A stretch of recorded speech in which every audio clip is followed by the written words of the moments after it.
chosen one. Something stirs in the air tonight. It is not mere coincidence that your eyes have found these words in this exact moment. Heaven has pressed pause on the noise of the world because there is something you must hear, something that has been hidden from you for far too long. You have always felt different. You have always sensed that the world around you was not the full picture. And tonight, that inner pull you feel is not imagination. It is divine summons. You were never meant to blend in. The truth is, you were set apart before the foundations of the earth. Every storm that almost broke you, every rejection that tore through your heart, every season where you wondered if God even saw you. None of it was random. It was refinement. It was preparation for this unveiling moment. You are part of a sacred bloodline, those marked by light, chosen to awaken when the rest of the world sleeps. Look around. The noise, the confusion, the endless chase for validation. It's all designed to keep you from remembering who you are. But something is shifting. The air feels different. Heaven is closer than ever before. You feel it in your bones, a divine interruption, a sacred calling whispering your name. You are not here by chance. You are here because destiny demanded your attention tonight. Listen carefully, this is the midnight awakening of your spirit.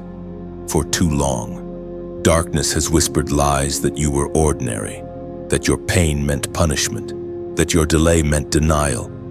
But the truth that was hidden from you is this: the very thing the world called weakness was actually your mark of divine distinction. Every tear was counted. Every battle you fought in silence was recorded. The heavens know your name, and they have been waiting for you to remember it. You see, the chosen ones are never recognized by the world at first.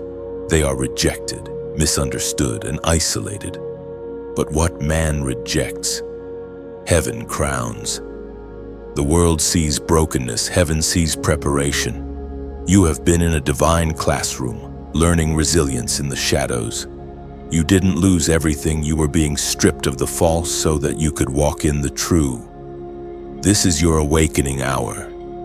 Something ancient inside you is stirring again, the original blueprint of your soul. You have felt the heaviness because you were built to carry light. You have faced opposition because darkness recognizes what you carry before you do. You have been underestimated because if the enemy ever truly saw your potential fully ignited, he would have fled long ago. Stop doubting the power within you. The same spirit that hovered over the waters at creation breathes inside you now. That is why you cannot fit into shallow spaces. That is why temporary pleasures don't satisfy you anymore. You are built for eternity, wired for purpose, anointed for impact. The storm you survived wasn't meant to destroy you, it was meant to announce you. Take a deep breath. Feel that.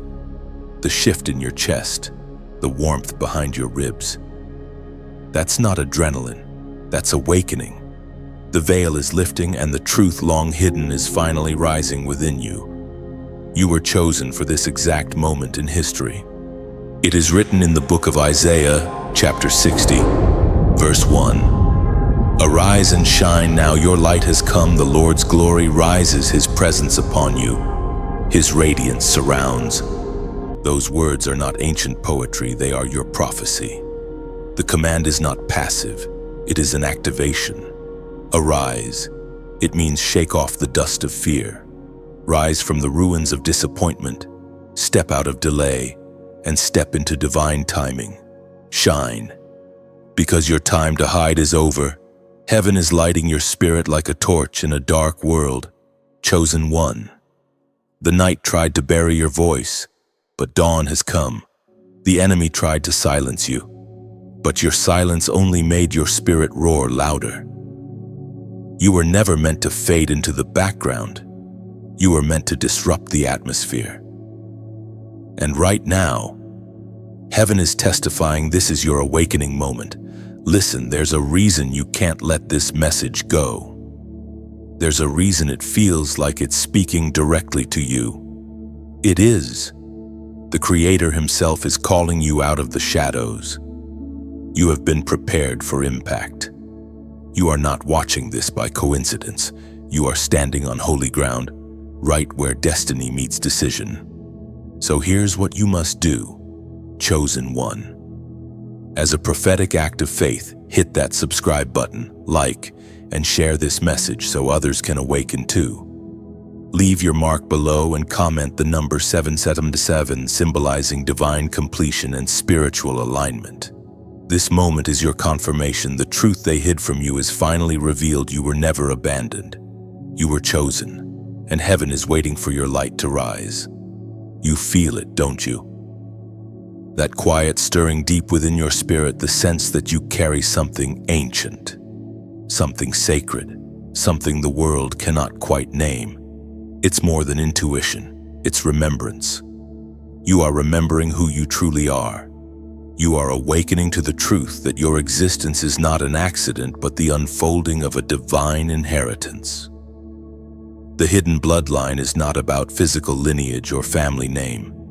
It is the spiritual DNA written by the hand of God before time began. From the moment you entered this world, something about you disrupted the pattern. You saw through lies easily. You felt deeply. You sensed things others could not explain. You were drawn to mystery, to purpose, to something beyond what eyes could see. And that was never a coincidence.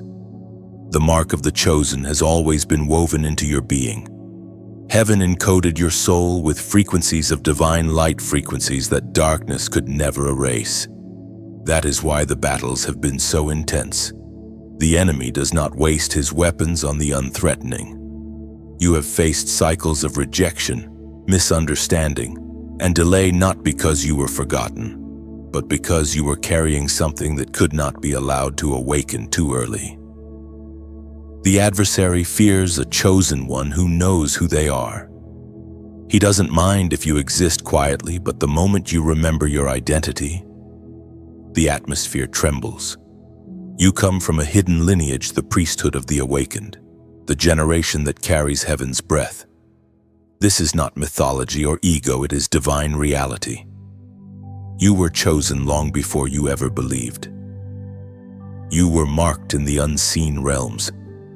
The world may have called you too emotional, too intense, too different, but those very traits are indicators of divine distinction. Every chosen vessel burns differently.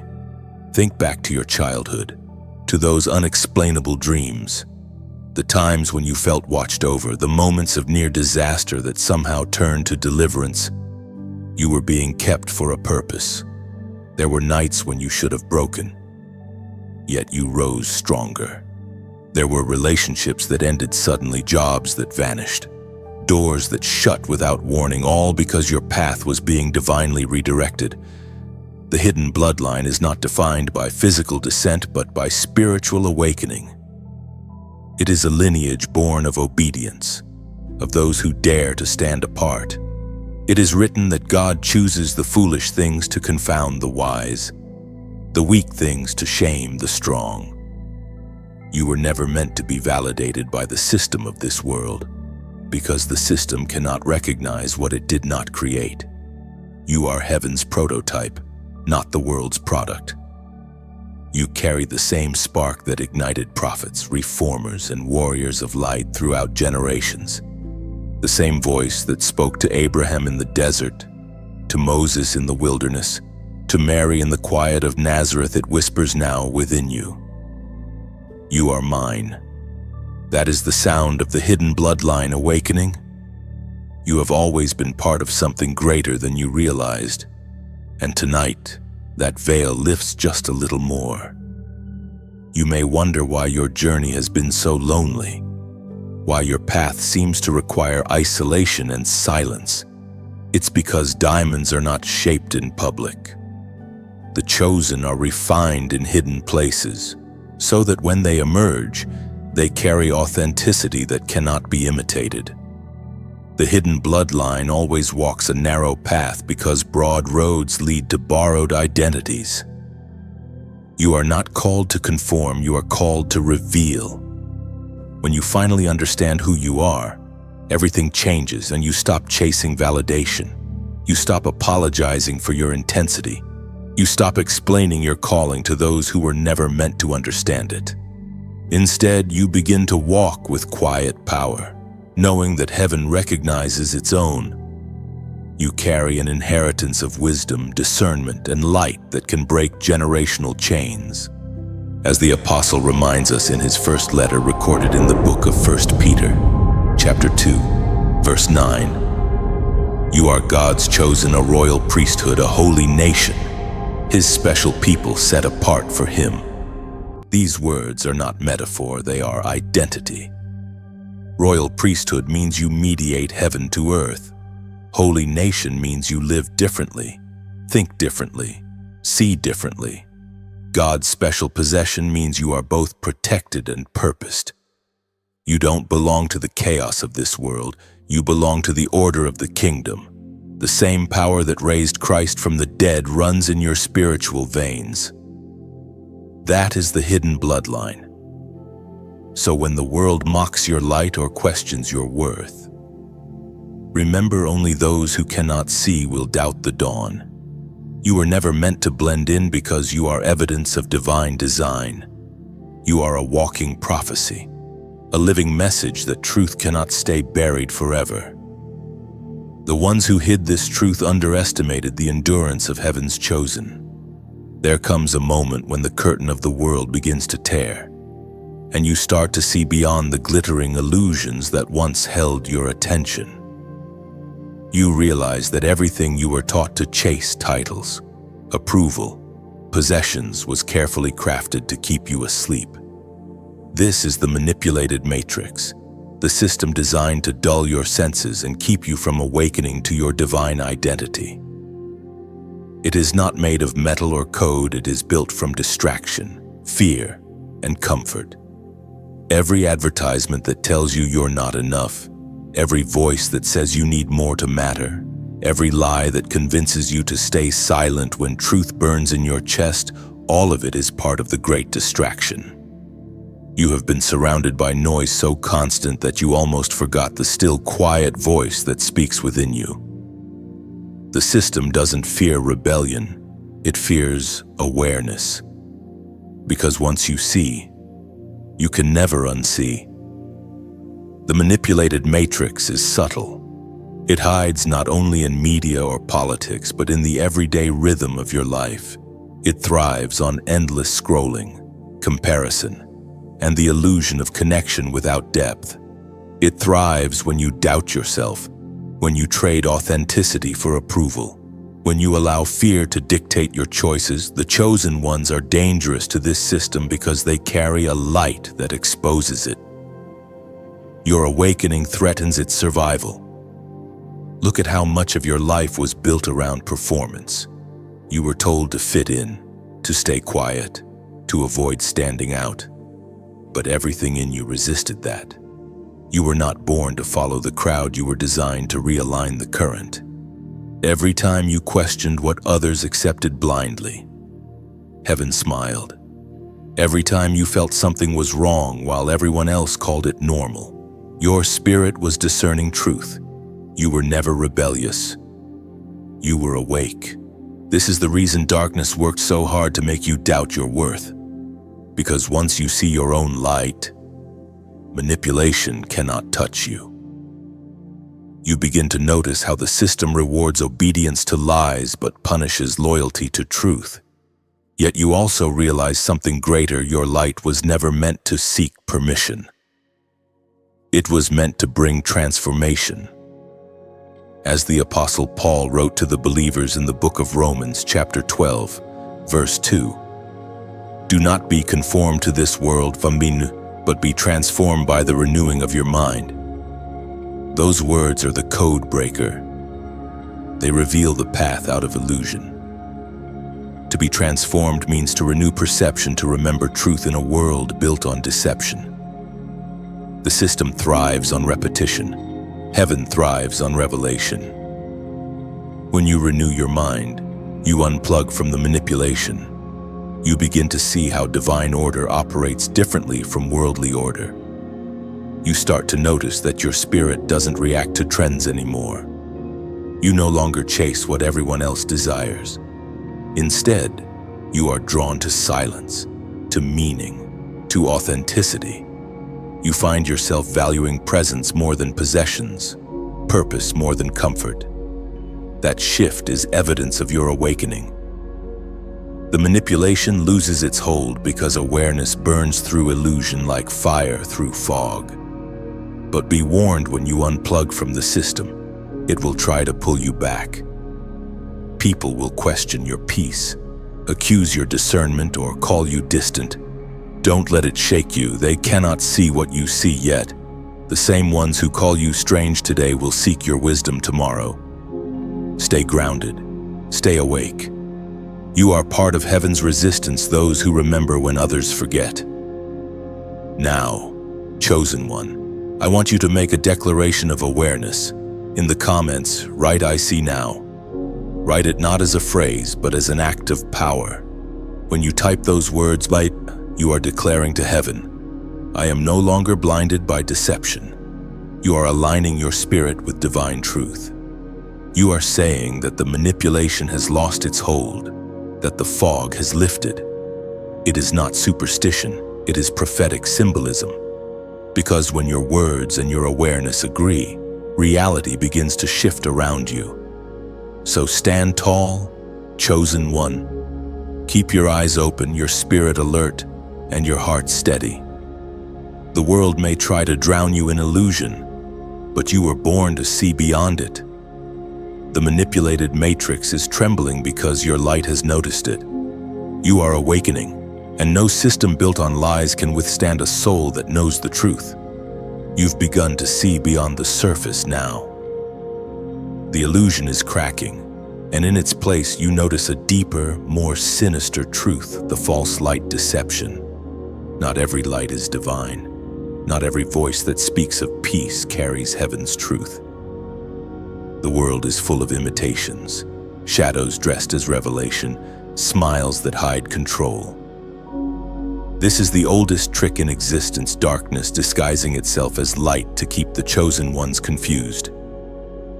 You must understand, chosen one, that deception rarely announces itself with horns and fire.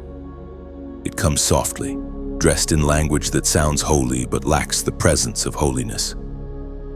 It comes as comfort that dulls conviction, or inspiration that feeds ego instead of humility. The false light tells you that you can ascend without surrender, that you can have power without purity, that you can live in light while keeping one foot in darkness. That is the trap.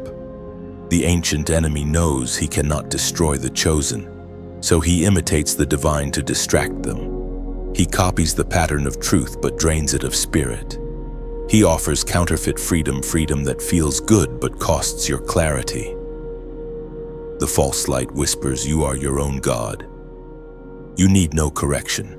Everything you desire is right if it feels right. But the true light speaks differently. You are divine because you were created by divinity, and your power flows from obedience, not rebellion. You may have felt this tension inside you, the pull between what feels easy and what feels eternal. That's how the test of discernment begins. The closer you walk to your calling, the more subtle the deception becomes. The enemy stops attacking you with obvious lies. Instead, he wraps them in fragments of truth.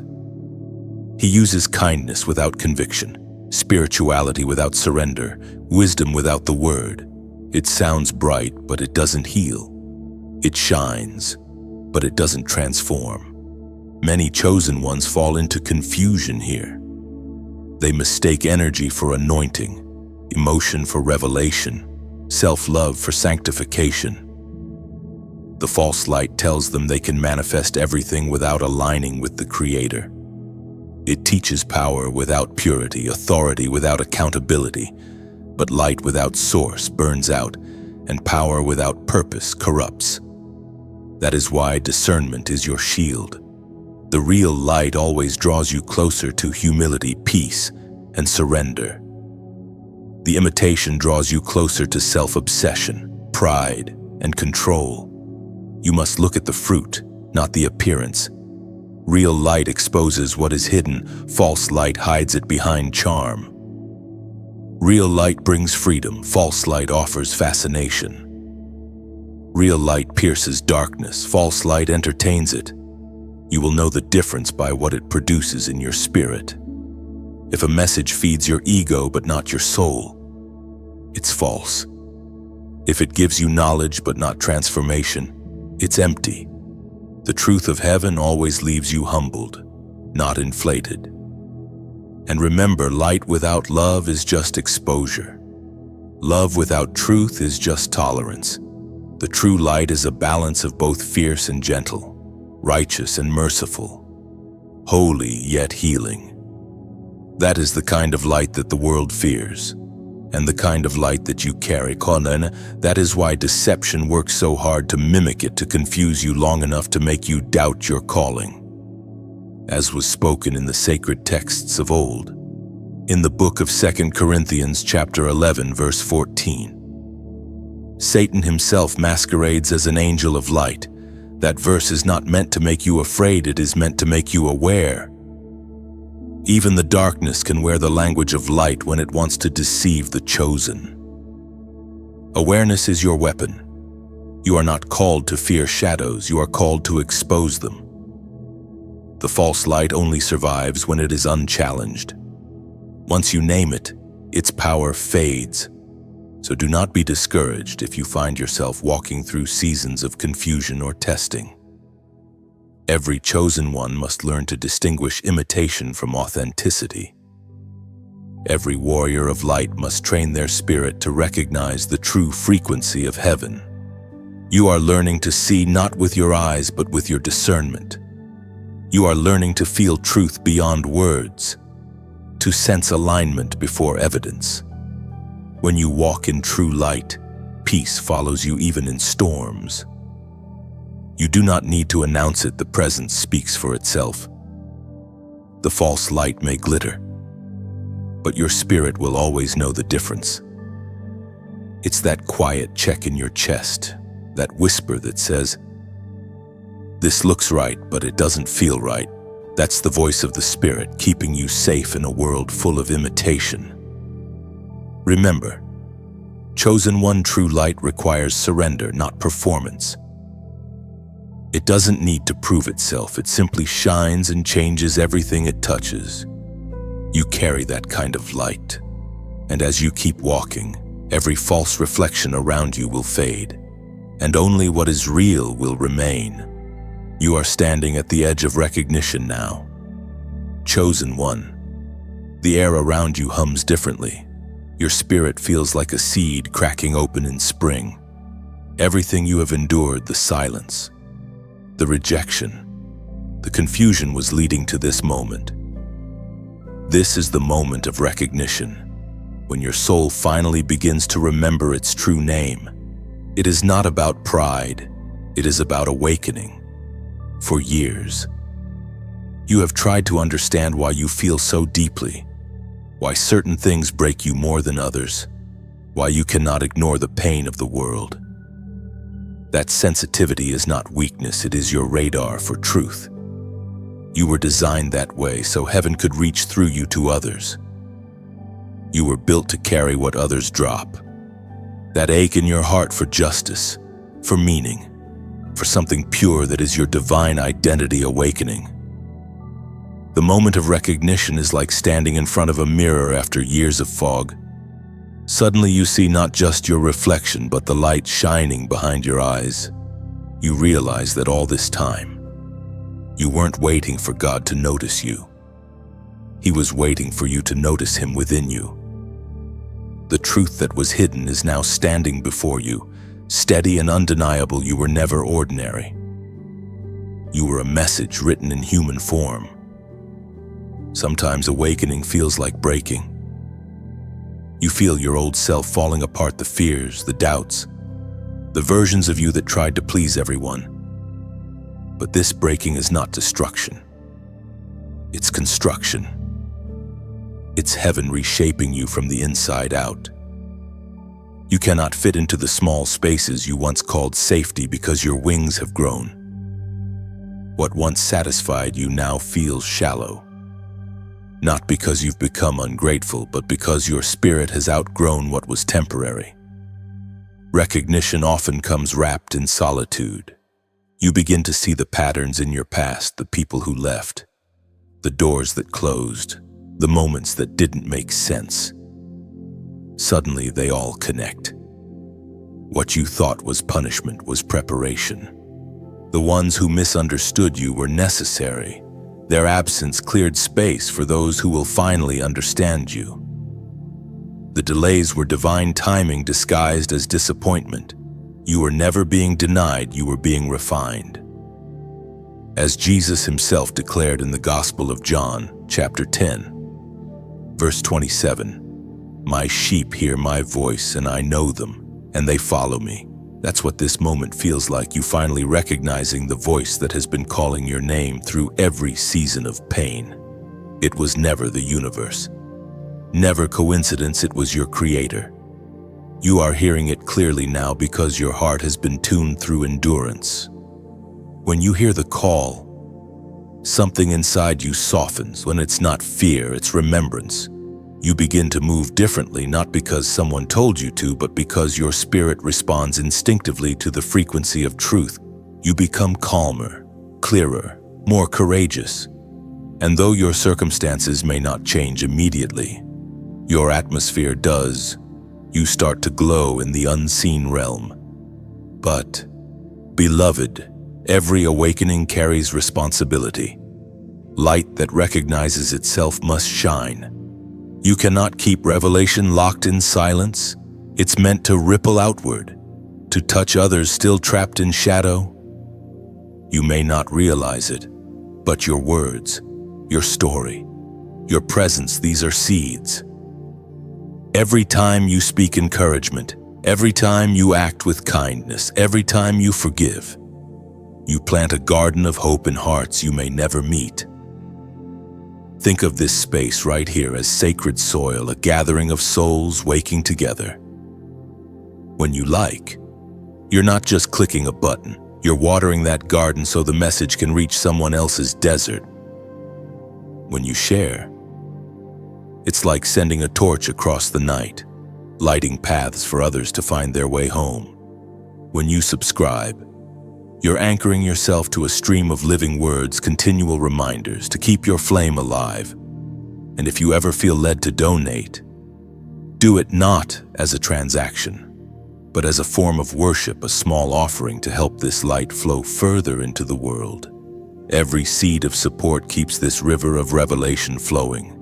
Every act of generosity becomes part of the divine echo reaching hearts in darkness. You are not just helping a voice, you are building an altar of remembrance where truth can be spoken freely.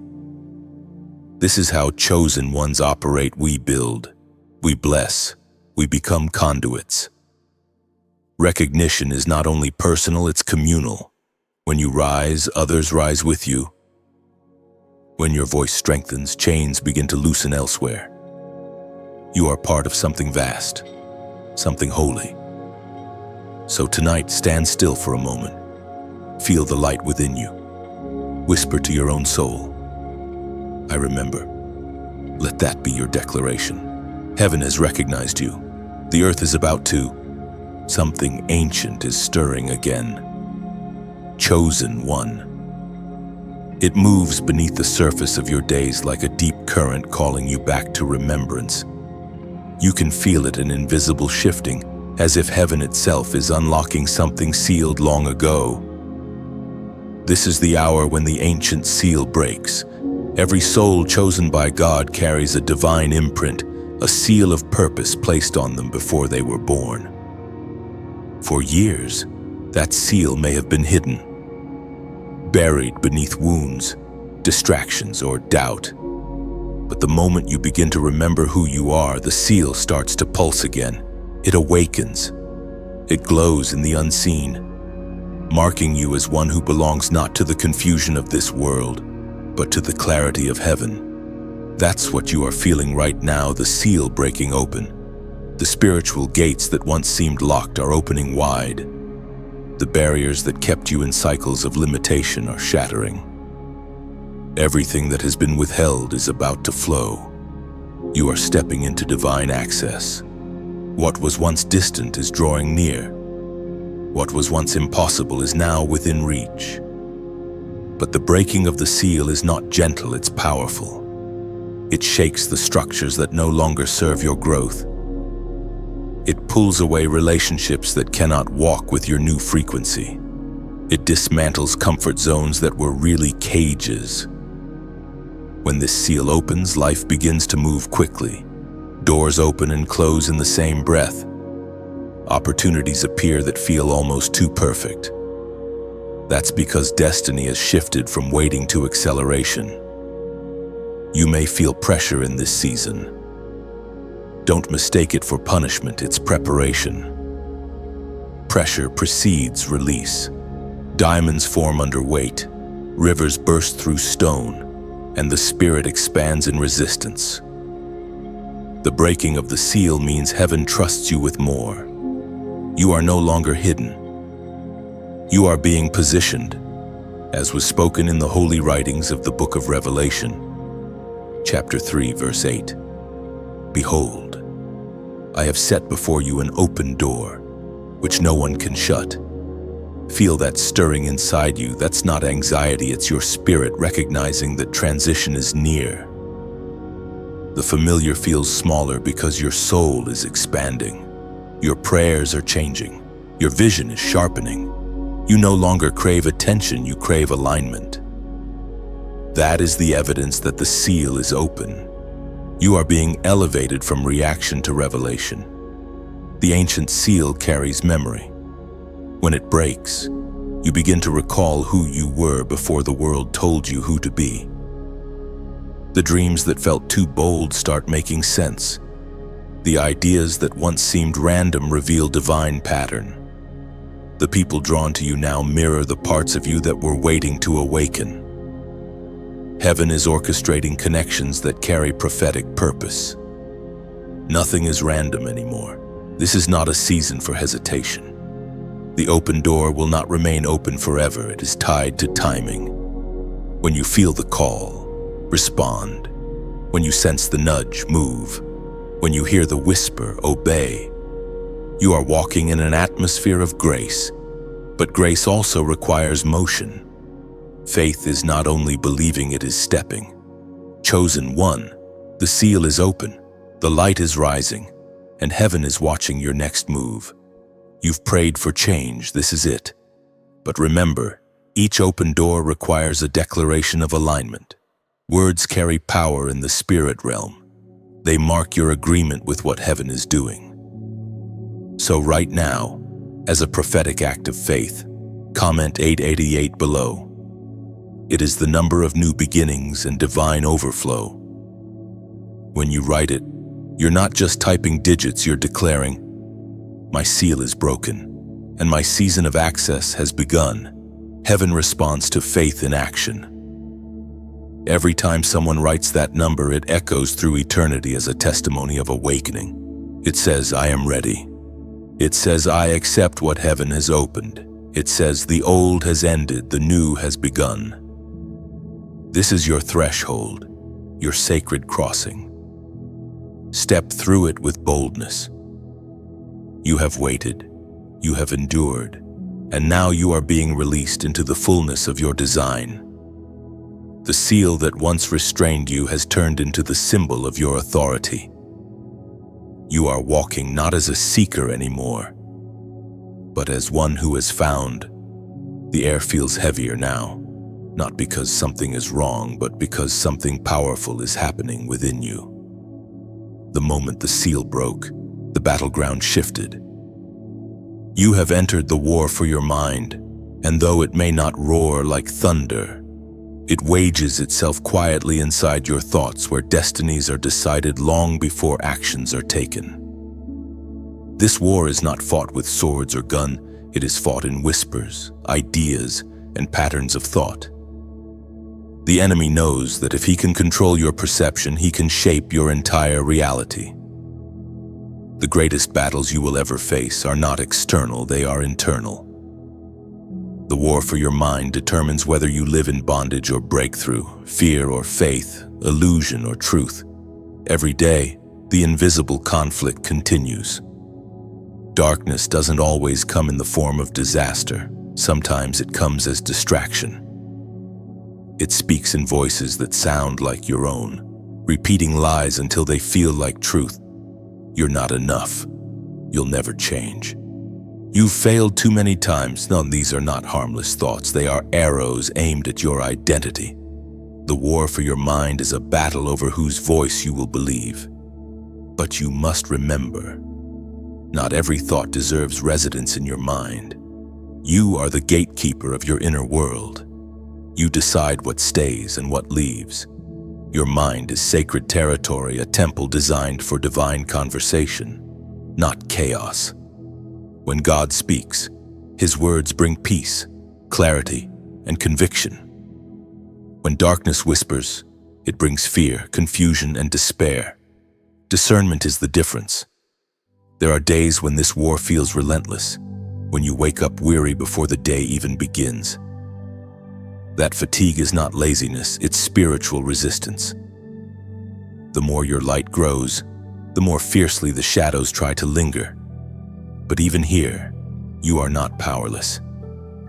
You were given weapons that do not belong to this world: truth, prayer, and awareness. The moment you recognize the lie, it loses its power. Awareness is your sword. When you begin to fill your mind with truth, the atmosphere around you changes. Peace becomes your default, not your reward. Joy becomes your weapon, not your reaction. Gratitude becomes your anchor in every storm. That is why Scripture constantly calls you to renew your mind. The mind is the battlefield where transformation begins, but if you can win here, you can win anywhere. As it is written in the sacred letter of 2 Corinthians chapter 10. Verse 5. We take captive every thought to make it obedient to Christ. That is the divine strategy for victory. You don't fight thoughts with force, you arrest them with awareness. You hold each one to the light of truth and ask, does this align with who I really am? If not, it has no authority to stay. You are not the servant of your thoughts. Your thoughts are the servants of your spirit. The war for your mind also exposes what you've believed about yourself. Sometimes the hardest part is unlearning what the world taught you to think. You were told to compete instead of create, to doubt instead of discern, to fear instead of trust. But heaven is teaching you a new way to think with eternity in mind, not just survival. The divine doesn't shout to be heard, it whispers to be felt. There will be moments when darkness tries to make you feel small again. It will remind you of your past, your failures, your regrets. It will show you what you lost and whisper that you are unworthy of what's coming. But understand this, the mind that is renewed refuses to negotiate with lies. You no longer fight for victory, you fight from victory. You are not trying to earn peace, you already carry it. This war does not end overnight. The battlefield of the mind is renewed daily. Each morning, when you wake, you choose alignment again. You choose to feed faith instead of fear, purpose instead of pressure, hope instead of heaviness. Every time you choose light, heaven takes ground in your mind. You are literally rebuilding your inner world one thought at a time. The mind is not your enemy. It is your instrument. But like any instrument, it must be tuned to the right frequency. Worry, bitterness, and doubt detune the soul. Worship, gratitude, and truth bring it back into harmony.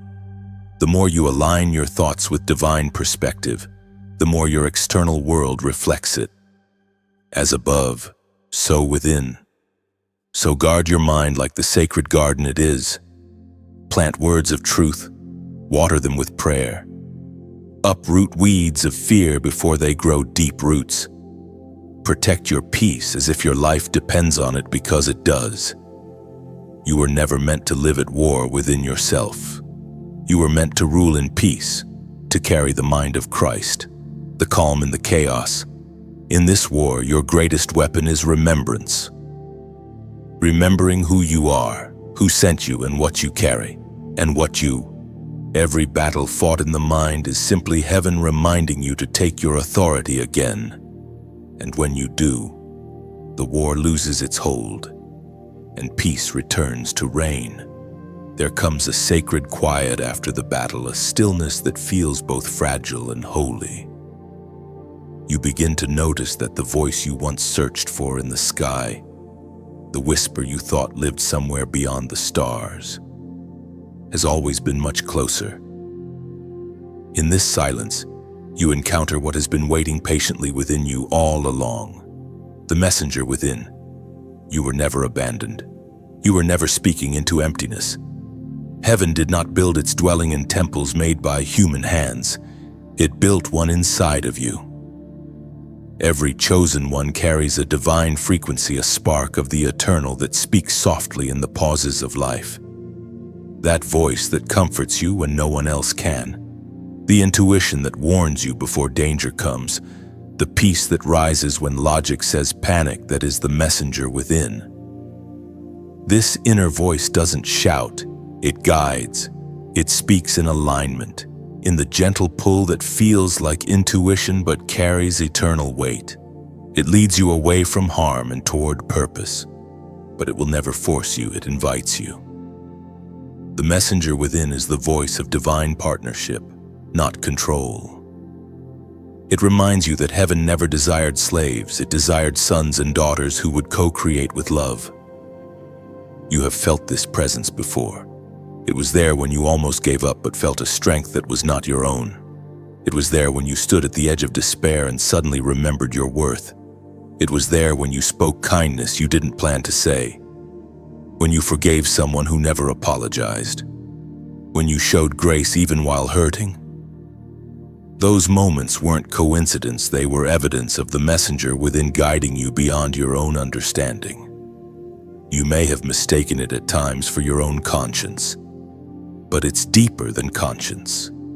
It's communion. It's the sacred dialogue between creator and creation, where heaven whispers and humanity answers. That's why silence feels so healing to you, because in silence, you can finally hear what's always been speaking. The messenger within doesn't use fear as language. Fear screams, love instructs. Fear rushes, love waits. When you hear a voice that tears you down, that voice is not God. The divine voice always calls you higher but never condemns. It corrects with compassion, not cruelty. It leads you into light, not shame. The messenger speaks from the seat of peace, even when it challenges you to change. As it is written in the holy words of the book of 1 Corinthians chapter 3, verse 16. Do you not know that you are God's temple and that His Spirit dwells in you? This truth alone changes everything. You don't have to beg for what already lives inside you. You don't need to chase signs when the source resides in your soul. The same presence that raised prophets, inspired kings, and comforted saints' lives within your breath. You are walking proof that heaven still speaks on earth. The messenger within is both your compass and your comforter. When you wander, it calls you back. When you doubt, it reminds you of your foundation. When you face darkness, it ignites light from within. And when you fall silent in awe, it speaks not in words but in knowing. But like any relationship, it requires attention. You must make room for it, feed it with stillness, and trust its rhythm. The more you honor that inner dialogue, the clearer it becomes. Ignore it too long, and the noise of the world grows louder, drowning it out. Yet even then, it never leaves, it only waits, patient and kind, ready for you to listen again. Learning to hear the messenger is not about technique. It's about tenderness. It's about tuning your heart, not your ears. You hear it when you act in integrity, when you choose compassion, when you listen instead of react. Every small act of truth amplifies its voice. You don't need elaborate rituals to find the divine, only sincerity and awareness. Sometimes it will guide you through peace, and other times through discomfort. Peace means you're aligned. Discomfort means something within you is being refined. Either way, the messenger speaks love. It teaches through experience, not punishment. It reveals that every struggle has a lesson, every delay hides direction, and every silence contains revelation. If you ever doubt its presence, place your hand over your heart and breathe. That rhythm beneath your palm is not just biology, it's covenant. Each heartbeat is a reminder that you carry divine intelligence, that heaven's voice pulses through your veins. You are not waiting for connection, you are connection. There are seasons when heaven seems silent, not because it has forgotten you, but because it's watching to see what you do in the quiet. After the visions, after the battles, after the seal breaks and the voice within begins to speak, there comes a test that few understand, the test of silence. This is where the chosen are refined the most. It's not in the noise of victory, but in the hush of waiting that faith reveals its true strength.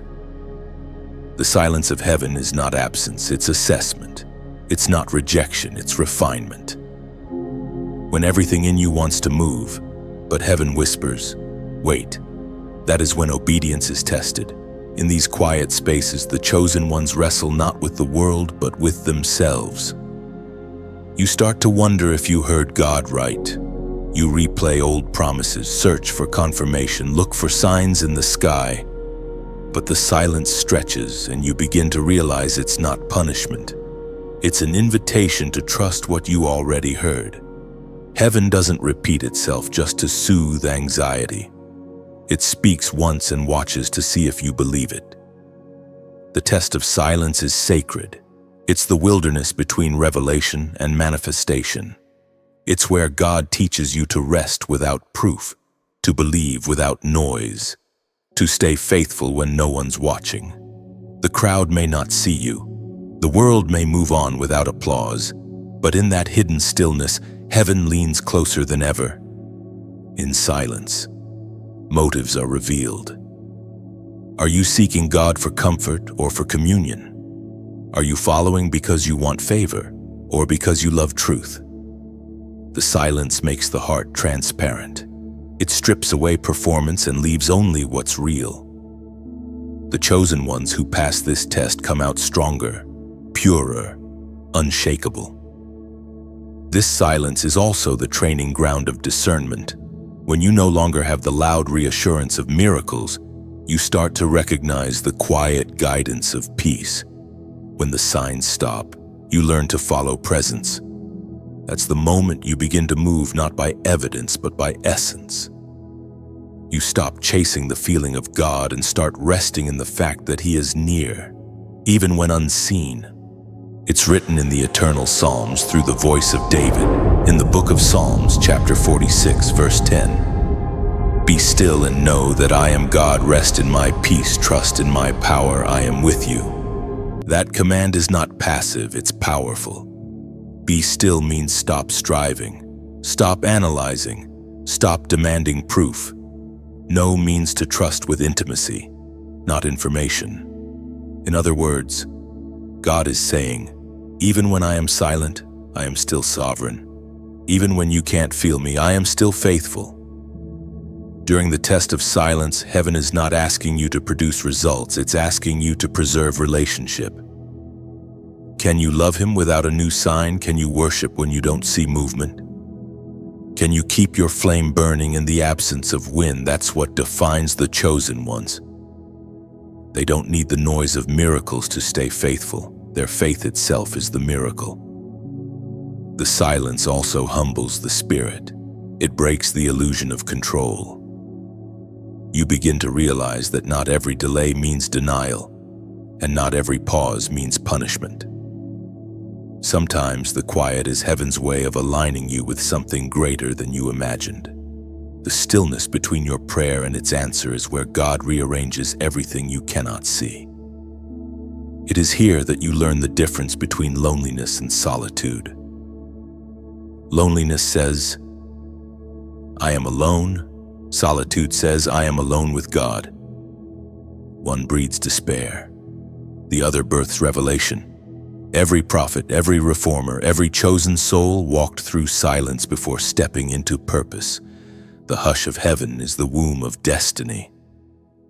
So, chosen one, when the silence feels unbearable, don't curse it, sit in it. Let it strip away noise and ego until only your soul remains. Silence is not your enemy, it's your teacher. It's molding your character, sharpening your hearing, anchoring your faith. And now, as a sign of your surrender, as a prophetic echo through the digital wilderness, I want you to type these simple words in the comments: "I am listening." Write it not for attention, but for alignment. You are telling heaven, "I'm not running from the quiet anymore. I am present. I am patient. I am ready." Those 3 words are not small, they are sacred. They announce that your ears are open, your heart is steady, and your faith no longer depends on noise. When you declare, "I am listening," the silence becomes sacred space, not suffering. Because in that stillness, you will hear what the world cannot, the soft pulse of eternity whispering, "Well done, beloved one." You finally understand. You've grown quieter inside now. The silence has not broken you, it has shaped you. What once felt like confusion has become clarity. But with clarity comes vision, and with vision comes responsibility.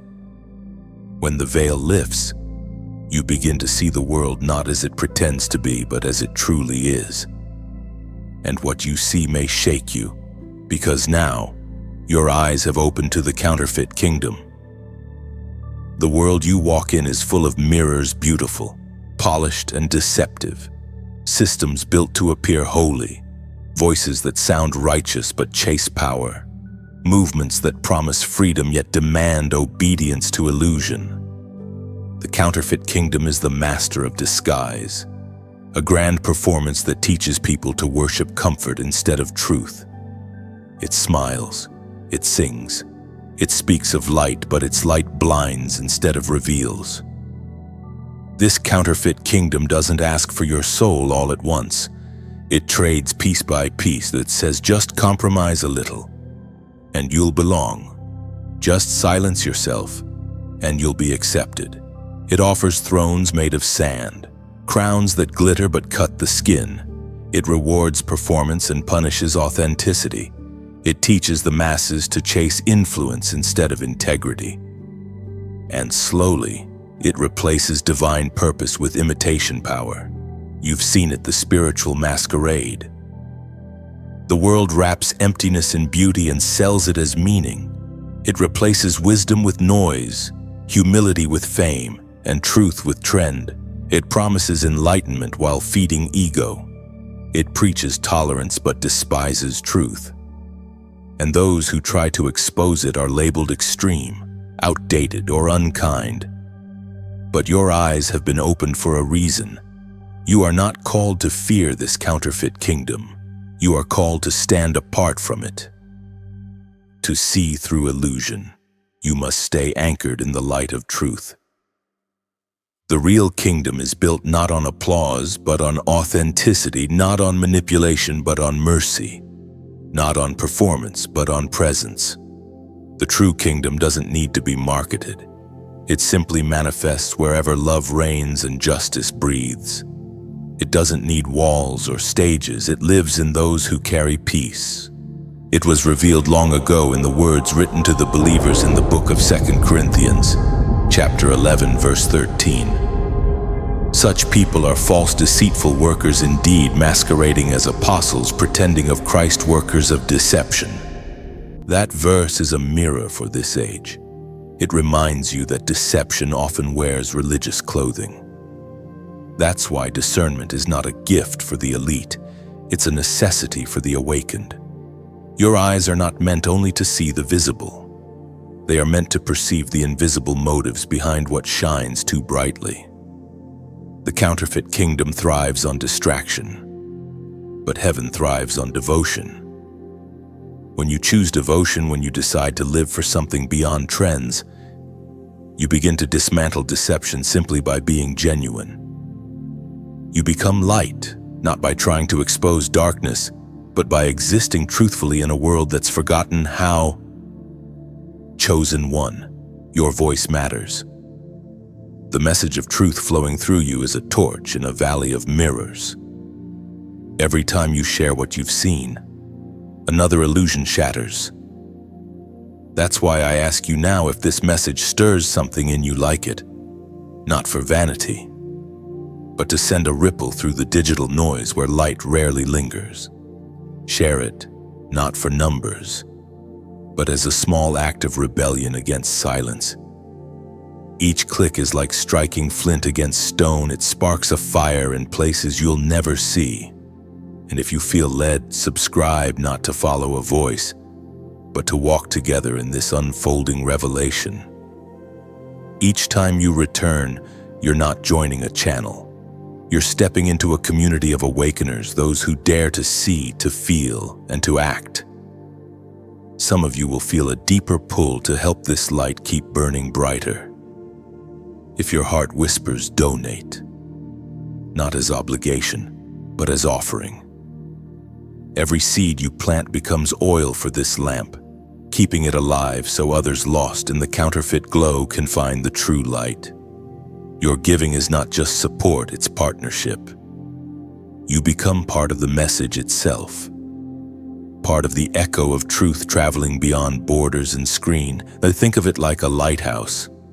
Every time you help keep the flame alive, whether by prayer, by sharing, or by giving, the light extends further across the dark waters, guiding another ship home.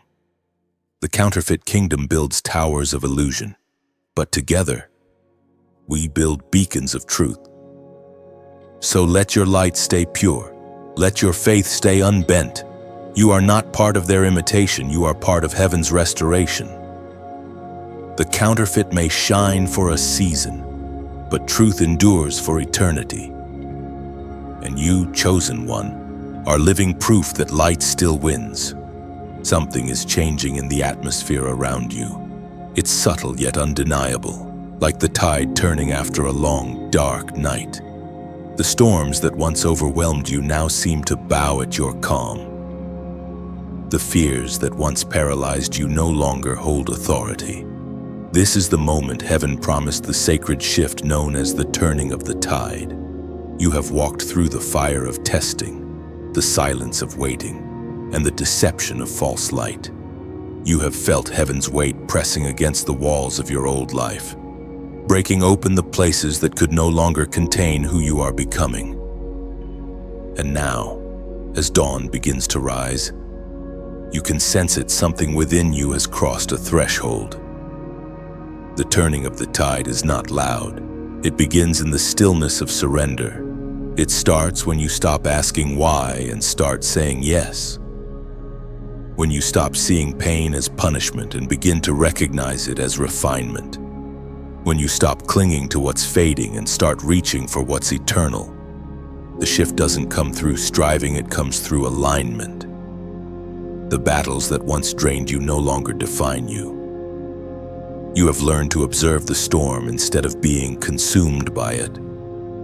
You have learned that not every fight requires your reaction. Not every conflict deserves your energy. You are becoming wise in the ways of the Spirit, discerning what is worth your voice and what is meant to pass in silence. That wisdom itself is evidence of transformation. The turning of the tide also means that the patterns that once trapped your bloodline are breaking. The curses of fear, shame, and lack are losing their grip. Where your ancestors carried wounds, you are carrying healing.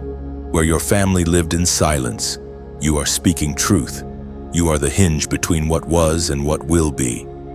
Heaven trusted you to end cycles that have lasted generations. And now, as you stand in this moment, the weight of old battles is lifting from your shoulders. You may not see it yet, but the evidence of change is all around you. Conversations that used to drain you now roll off your back. People who once triggered your pain no longer have that power. You find yourself responding with grace where you once reacted with anger. That's the tide turning within you before it turns around you. The inner shift always comes first, then reality rearranges itself to match. Do not despise the process. The tide doesn't rush, it flows with purpose. When the sea pulls back before a great wave, it's not retreating, it's gathering force. So too is your life. The pauses are not regression, they are preparation for release. Every delay has been God's way of drawing you back so that when the waters move again, the impact is greater. As it is spoken in the sacred text of the Gospel according to John, chapter 8, verse 36. If the Son sets you free, you will be free indeed. Freedom is not only release from external bondage, it's the liberation of the mind and spirit. True freedom means you no longer live in reaction to pain, you live in response to purpose. You no longer let fear dictate your choices. You no longer wait for validation to believe what heaven already said about you. That's what free indeed means, not temporary relief, but permanent awakening. The turning of the tide often begins quietly, almost invisibly. People around you may not understand it. Some will say you've changed, not realizing that you've simply returned to your original design. The calm they misinterpret as distance is actually peace. The confidence they mistake for pride is actually authority. The silence they find uncomfortable is your spirit learning to rest.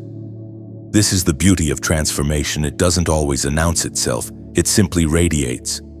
You will notice the signs, divine timing aligning effortlessly. Opportunities finding you instead of you chasing them. Peace settling in places that used to ache. You'll see how the same situations that once broke you now reveal your strength. This is what it means when heaven turns the tide, and as the water rises in your favor. Remember, what once drowned you now carries you. The same waves that buried your past will now bear your promise. You are no longer at the mercy of the storm. The storm now obeys your voice. The tide has turned, and with it, your destiny flows freely again. Something divine is unfolding in front of you now. The signs are everywhere, whispers in your spirit, confirmations in unexpected places, numbers appearing when you least expect them. Heaven speaks in patterns, not by coincidence but by code. You are stepping into a season where alignment is no longer random, it is intentional. This is the prophetic numbers being written across your path. For the chosen ones, numbers are more than mathematics. They are messages. They are spiritual coordinates pointing you toward divine timing. Heaven has always used patterns to communicate: 7s for completion, 12s for order, 40s for transformation. Every number carries a frequency, and when that frequency appears repeatedly, it is heaven's way of saying, pay attention. I am speaking. Have you noticed it? You glance at a clock, and the same number greets you again and again. You see it on receipts, on addresses, in random places that feel far too intentional. These moments are not superstition, they are synchronization. The universe isn't sending you luck. Heaven is sending you confirmation. The patterns you see are reminders that your steps are ordered, that your path is aligned, that you are exactly where you are meant to be. When God begins to move you into higher realms of understanding, He often changes how He speaks. Words turn into impressions, impressions turn into numbers, numbers turn into revelations. You start realizing that heaven doesn't just speak through sermons, it speaks through systems. And those systems are ancient, written into creation itself. Day follows night, seasons follow cycles, order follows chaos. It's all divine mathematics. Your awareness of these signs is part of your awakening. You are not going crazy. You are becoming conscious. The prophetic numbers are the footprints of angels, guiding you step by step through unseen territory. They tell you, keep going. You're in alignment. They tell you something is shifting, don't give up now. They tell you heaven sees you even in the small details. As the prophet was instructed in the book of Habakkuk, chapter 2, verse 2, write the vision, make it plain on tablets, so he may run who reads it. That verse is not about ink and paper, it's about awareness. Heaven says, write what you see, because what you see is a message. Those repeating numbers, those patterns, are part of the vision. You're not imagining them, you're interpreting them. Every time you notice, you are training your spirit to read divine language. These numbers come to you when your heart is ready. To some, they mean nothing, but to you, they pulse with meaning. They arrive in the midst of chaos to remind you of order, in moments of doubt to remind you of destiny. They appear not because you are lucky, but because you are listening. Heaven knows when your eyes are open. Sometimes these patterns come as reassurance, other times as instruction. If you see numbers during uncertainty, it's often a reminder to trust divine timing. If you see them during peace, it's confirmation that you're aligned. If they come during transition, they are promises that the new chapter is protected. Heaven uses numbers the way a parent uses gestures, small, tender signs that say, I'm still here. And you, chosen one, are being invited to respond. The numbers are not magic. They are conversation heaven speaks, and you answer. The patterns are not coincidence, they are covenant. When you recognize them, you are saying, I see you, Lord. I'm aware. Awareness itself becomes worship. So right now, as a prophetic act of alignment, I want you to comment 1111 below. It's the number of awakening, the mark of divine convergence, the moment when heaven and earth mirror one another. When you write it, you're not typing a number, you're declaring, I am awake, I am aligned, I am aware. That number has echoed through generations as a reminder of timing, of unity, of divine intersection. To those still asleep, it's random. But to the awakened, it's a sacred signature. Every time you see it, it means heaven is near, moving pieces you cannot yet see, aligning hearts, preparing paths, setting the stage. Commenting 1111 is not a ritual, it's recognition. It's your spirit saying, I am part of the design.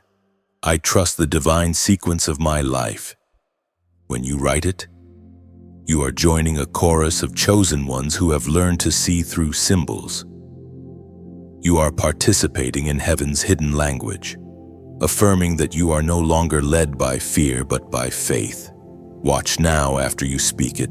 You'll begin to see even more patterns, more confirmations, more divine echoes in ordinary moments.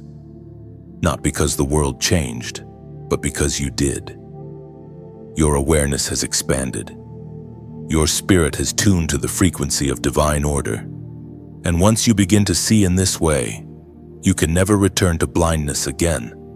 There are moments in the life of every chosen one when words fall short, when your spirit burns with something that language cannot capture. This is not emotion, it is ignition.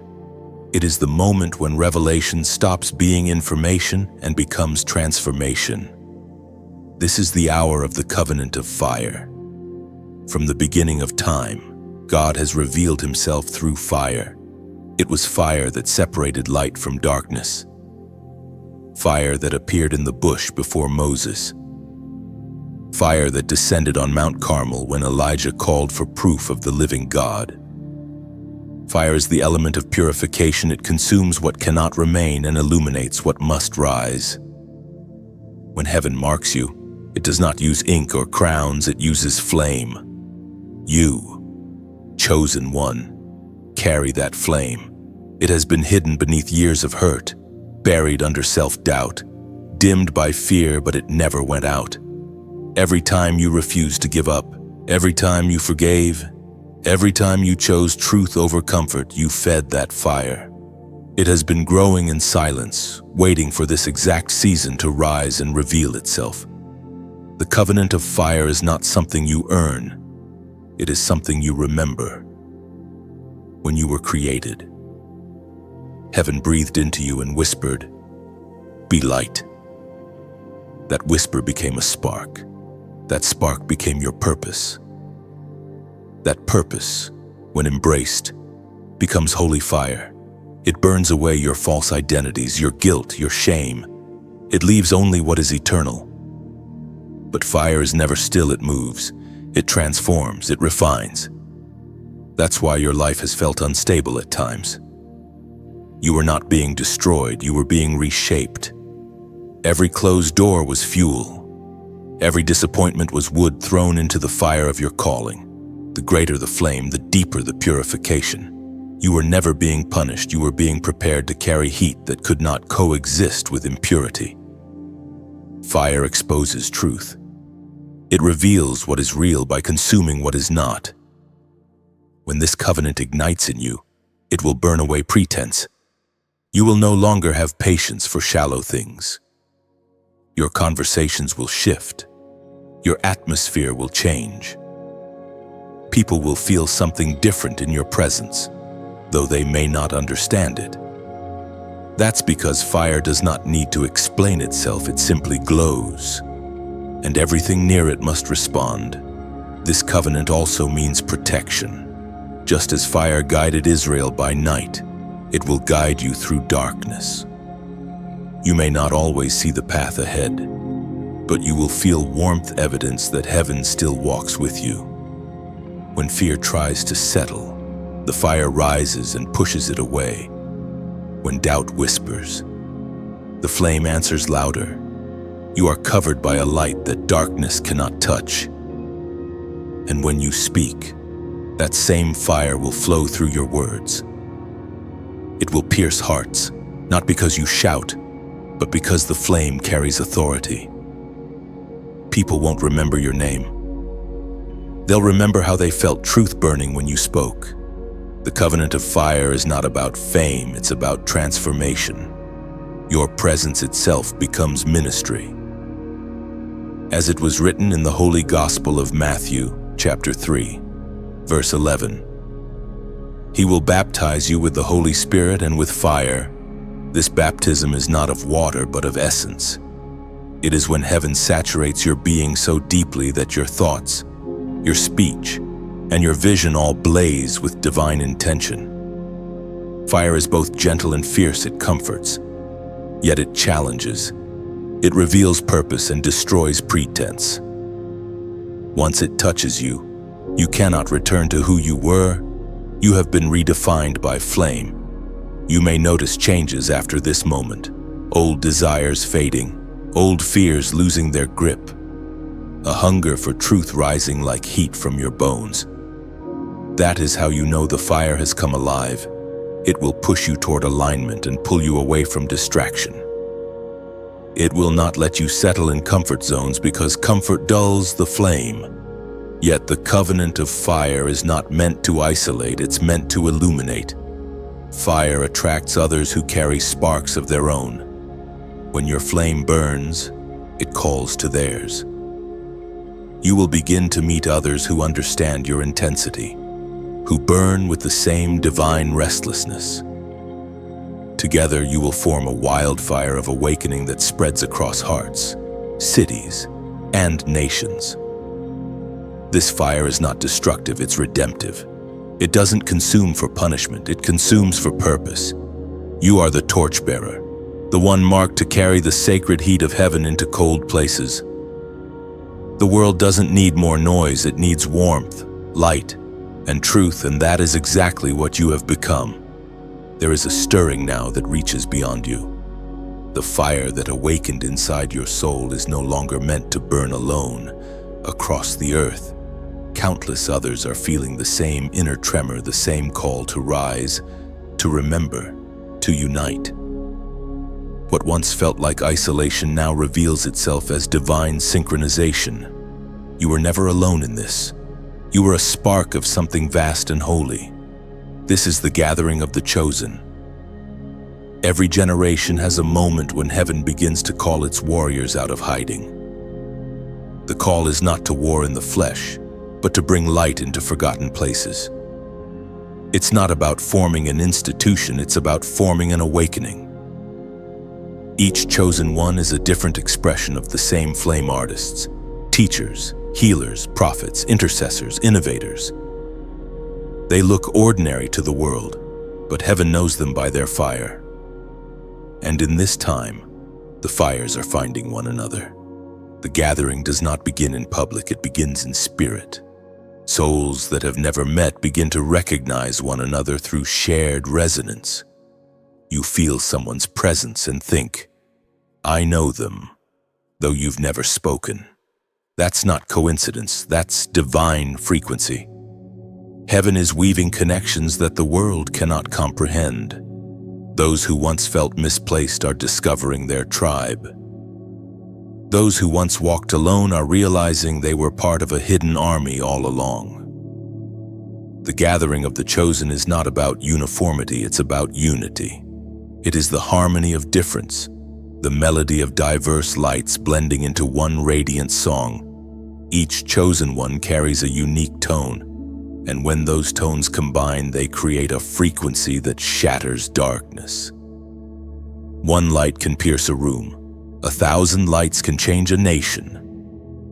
You will know the chosen not by their titles, but by their tenderness. They are not the loudest in the room. They are the ones whose silence feels like presence. They walk with quiet authority, not because they seek power, but because they have surrendered to purpose. Their confidence does not come from applause, it comes from alignment. They have been refined by solitude, and now they are ready to serve in unity. This gathering is happening everywhere, through words, through dreams, through unexpected encounters. It transcends language, culture, and distance. One heart in the mountains of Peru beats in sync with another in the streets of New York, another in the deserts of Africa, another in the villages of Asia. The light recognizes itself. This is the kingdom rising, not built by hands, but by hearts. As it is written in the Holy Gospel according to Matthew chapter 18, verse 20, "Where 2 or 3 gather in my name, there am I with them." That promise is alive right now. Every connection born in truth becomes a sanctuary. Every conversation that carries love becomes an altar. Every partnership rooted in purpose becomes a manifestation of heaven's presence. You don't need grand buildings or perfect words. You only need genuine hearts and shared vision. That's where the divine dwells among the united, not the divided. In this gathering, you'll find strength you didn't know you had. You'll see how your story fits into a larger tapestry. The battles that nearly destroyed you were not wasted, they were your initiation. You'll meet others who bear the same scars, who speak the same spiritual language, who see the same patterns. Together, you will realize that what you carried in isolation is magnified in connection. The gathering is not about leadership, but about stewardship. The chosen understand that power is borrowed and purpose is shared. No one stands above, all stand aligned. The kingdom of heaven does not rise through control, it rises through collaboration. The false lights build empires, the true lights build families. And as this movement grows, the world will begin to notice.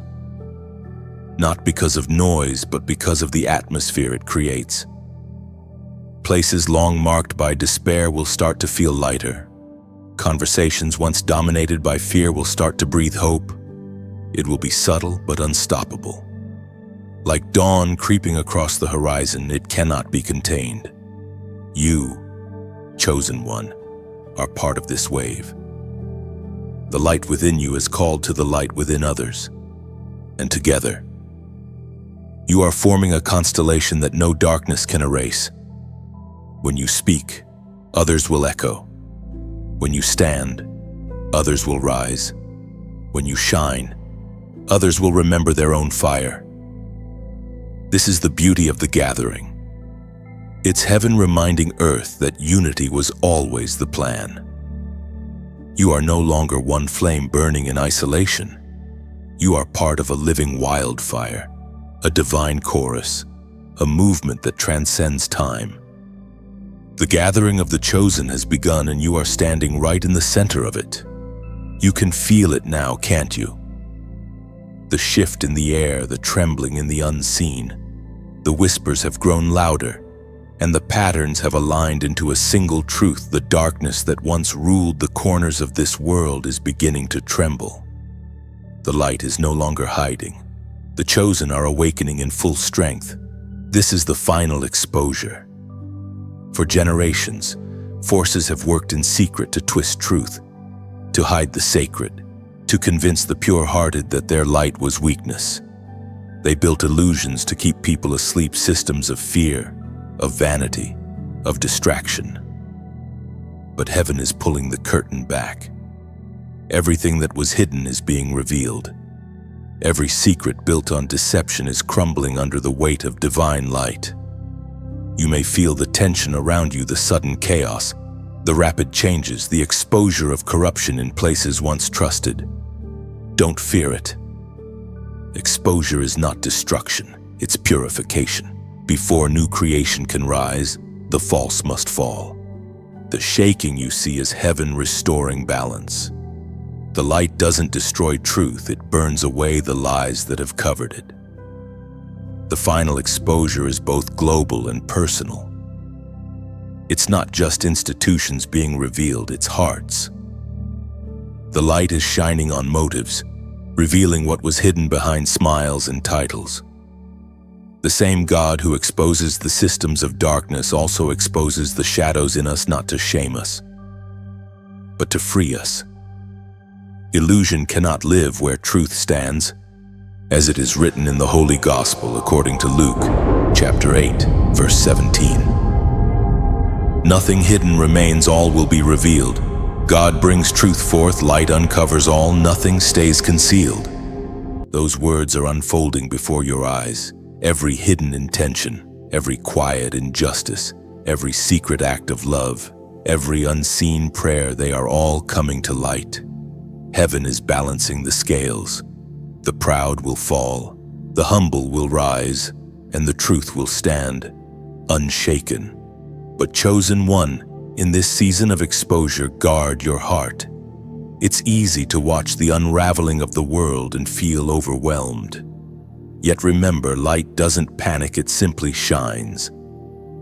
You were not chosen to watch from the sidelines, you were chosen to be a lamp in the storm. When others lose hope, your faith becomes an anchor. When fear spreads, your peace becomes a sanctuary. This message you are hearing is not just for you, it is part of the ripple.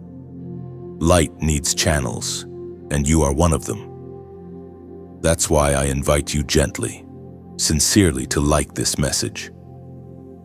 Not for vanity, but as an act of resonance. When you respond, the algorithms of this digital realm, one of today's battlegrounds, carry light further than it could go alone. And if this word reaches you deeply, share it. Think of it as passing a torch through the darkness. Somewhere, someone needs exactly what you just felt, and your act of sharing becomes their spark of awakening.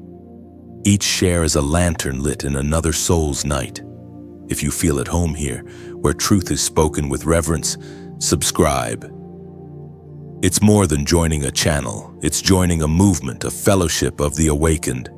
Each time you return, you bring your light to a larger flame, and together we rise, brighter, stronger, unified. And for those who sense a deeper stirring who feel called to help this fire continue, donate. If your heart leads you, see it not as transaction, but as tending a living flame. Each gift is oil poured upon the lamp so that its glow reaches further into prisons of despair, into corners of silence, into the hearts of those still seeking light. You are not funding a platform. You are fueling a mission. Finally, when this message ends, take a moment to comment your reflections below. Your words are not small, they are ripples that travel further than you think. A stranger might read your comment and find the strength they prayed for. A single line can heal, awaken, or remind someone that they are not alone. Every comment is a candle joining this growing constellation of light. Remember, this exposure is not about chaos, it's about cleansing. The darkness is not winning, it's revealing itself before it falls. You, a chosen one, are part of that unveiling. The world will see truth because you refuse to stay silent. When the false fades, the faithful remain. When the noise dies, your voice still carries light. Keep standing, keep shining. The final exposure is not the end, it's the dawn before renewal. There is a quiet majesty in the air now, a sense that something eternal is taking place. The storms that once raged around you have fallen into silence. The shadows that haunted you are now only memories fading in the light. You stand at the threshold of heaven's promise, not as a wanderer anymore, but as one who has endured, refined, and reborn. This is the coronation moment. For every chosen one, there comes a time when the crown that was spoken in prophecy finally descends. It is not a crown of gold or jewels, but of recognition, a heavenly acknowledgement that you have passed through fire and remained faithful. You have faced silence without surrender, walked through storms without losing your praise, and chosen light even when darkness seemed louder. The crown you receive is invisible to the eyes of man, but radiant to the eyes of heaven. The coronation is not about triumph over others, it is about mastery over self. The war for your mind has been won. The false lights have lost their grip. The illusions that once chained your perception have melted away. What remains is pure essence, truth, humility, clarity. This is what heaven crowns. Not performance, but perseverance. Not image, but integrity. You feel it, don't you? That strange stillness that is not emptiness but fulfillment. The sense that every loss was sacred, every delay divine, every scar transformed into meaning. This is the peace of those who have endured their refining and come forth as gold. Your soul no longer wrestles with why. It rests in understanding that all things have served purpose. The coronation moment is not an event in time. It's a realization in spirit. It happens the instant you stop chasing approval and start walking in alignment. It's when you understand that you were never waiting for a throne, you were the throne. Heaven doesn't crown you because you achieved perfection. It crowns you because you allowed transformation. As the apostle declared in the sacred letter of 2 Timothy chapter 4, verse 8, "There is laid up for me a crown, the crown of righteousness kept by the Lord, awaiting me faithfully." That crown is not a future reward. It is a present recognition. The crown of righteousness is clarity of heart, purity of purpose, and the quiet strength that comes from knowing who you are. It is the aura of those who have been broken and rebuilt by divine hands. It is the mark of those who have surrendered control and gained peace instead. You are not crowned because you are flawless. You are crowned because you are faithful. You didn't let the fire consume your compassion. You didn't let disappointment steal your devotion. You didn't allow bitterness to harden your heart. Every time you chose forgiveness over revenge, love over pride, surrender over struggle. Another jewel was added to your unseen crown. This coronation does not take place before a human audience. It happens in the secret court of heaven. Angels stand witness. The Spirit bears record. And God Himself speaks your true name aloud. That sound vibrates through eternity. It seals your authority in the realms unseen and begins to manifest through the way you walk, the way you speak, the way you exist. From this moment on, you no longer carry the energy of striving. You carry the weight of presence. People will notice it but won't be able to explain it. They'll say there's something about you, something peaceful, powerful, yet gentle. That's the light of coronation, the glow of someone who has surrendered fully to divine purpose. You'll begin to sense new responsibility. Crowns are not for decoration, they're for delegation. Heaven doesn't crown you just to honor you, it crowns you to entrust you. You are now a custodian of truth, a guardian of grace, a representative of divine order on earth. You carry peace as your weapon, mercy as your mantle, discernment as your armor. This new season will feel lighter, not because the challenges disappear, but because you have learned to carry them differently. You move through the world not trying to prove your worth, but simply expressing it. You don't seek validation anymore. You radiate certainty. You've learned that humility is not weakness. It's the posture of those who know where their strength comes from. Look within yourself now. Feel the quiet pulse of authority rising in your chest. That's heaven saying, "It is done." The battle that once defined you has now refined you. You are no longer striving to become, you are. The crown is already on your head, glowing with every act of grace you've chosen, every truth you've carried, every love you've refused to abandon. This is your coronation, not a ceremony of applause, but of recognition. Heaven knows your name, the earth feels your presence, and eternity bears your signature. You are not ascending to the throne, you were born of it. The air is still now, almost sacred in its calm. The storm has passed, the veil has lifted, and everything around you seems to breathe in rhythm with eternity. You have journeyed through awakening, testing, fire, and silence. You have walked through illusions, faced deception, carried the burden of truth, and still you stand bright, unbroken, renewed. This is the revelation fulfilled. Revelation is not merely the unveiling of hidden things, it is the moment when everything finally makes sense. It is the merging of past and purpose, of pain and promise. It is when the puzzle pieces of your life fit together, forming the image heaven always saw while you were still struggling to understand. Every unanswered question, every delay, every heartbreak, it all begins to speak now. And what it says is simple. It was always leading you here. For so long, you believed you were being buried, but now you realize you were being planted. Every loss was soil, every tear was rain. The darkness was never a tomb, it was a womb. Out of that hidden place, something magnificent has emerged you. Not the version the world tried to mold, but the one heaven always knew the true, awakened, anointed self. When revelation fulfills itself, peace becomes your natural state. You stop chasing meaning because you are meaning. You stop searching for miracles because you have become one. You begin to walk through life not with the fear of what might come, but with the confidence of who walks with you. You no longer question your worth, you live it. You no longer wonder about your calling, you embody it. The fulfillment of revelation brings a clarity so profound that even your scars begin to glow. The same wounds that once caused you shame now carry light, proof of divine restoration. The very things that broke you have become the evidence of grace. You are no longer defined by what you've survived.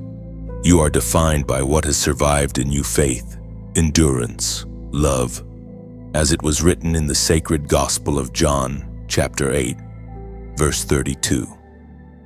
You shall know the truth, and the truth shall make you free. That truth is not just information, it is liberation. Freedom is not the absence of struggle, it is the ability to remain whole within it. When truth takes root inside you, nothing external can imprison your spirit again. You no longer live reacting to circumstances, you live creating them. The same spirit that breathed galaxies into being now breathes creativity, compassion, and courage through you. You begin to understand that being chosen was never about superiority. It was about stewardship. Heaven entrusted you with awareness so you could serve as light in places others fear to enter. To be chosen is to carry responsibility, to bring healing where there is pain, clarity where there is confusion, and peace where there is chaos. You are not here to escape the world. You are here to transform it. The revelation fulfilled is the divine reversal. Everything the enemy meant for harm has become fuel for your mission. Every detour has become direction. Every no has guided you to a greater yes. You are no longer a victim of your story. You are its author, co-writing each chapter with the hand of God. What once was tragedy has turned into testimony. What once felt like ruin has become resurrection. You will notice that life looks different now. People who once intimidated you now inspire compassion instead of fear. Circumstances that once overwhelmed you now feel smaller in the vastness of your awareness. The same world you used to escape from is now the garden you've been entrusted to tend. Revelation doesn't remove you from reality, it restores your power within it. In this fulfillment, gratitude becomes your new rhythm. You thank heaven for the unanswered prayers, for the closed doors, for the endings that made space for beginnings.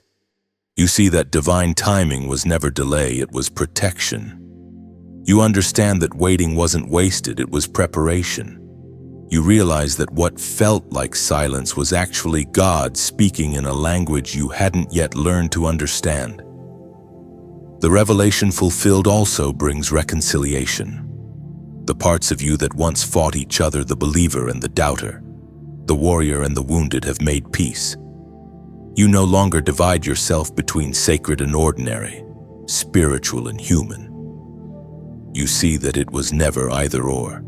It was always both. The divine has always lived in the ordinary. The eternal has always breathed through the now.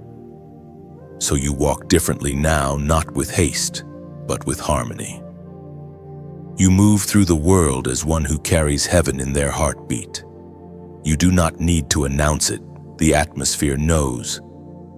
The way the air shifts when you enter a room, the way peace follows your words, these are the quiet signs of revelation made flesh.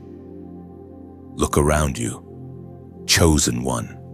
The light is not only above you, it is within you, around you, moving through you. The story is complete, yet it's only beginning. The revelation has not just been revealed to you, it has been fulfilled in you. You are the living proof that truth triumphs over deception, that light conquers darkness, that love endures beyond pain. You are the fulfillment of promises spoken before your birth. You are the embodiment of prophecy, proof that heaven keeps its word. Stand tall, breathe deep, and know you are free, crowned, and chosen, not someday, not eventually, but now. And now, beloved chosen one, we have reached the end of this divine journey. 17 revelations, 17 thresholds of awakening, each one leading you closer to who you truly are. You've walked through fire and silence, through deception and truth, and you've emerged luminous, steady, and unshaken, crowned. Before you step away, take a moment to breathe. Let these words settle into your spirit like seeds into fertile ground. If this message has touched something deep within you, let it echo forward. Like this message is a quiet amen, a digital act of agreement saying, "Yes, I receive this." If you feel its light deserves to travel further, share it.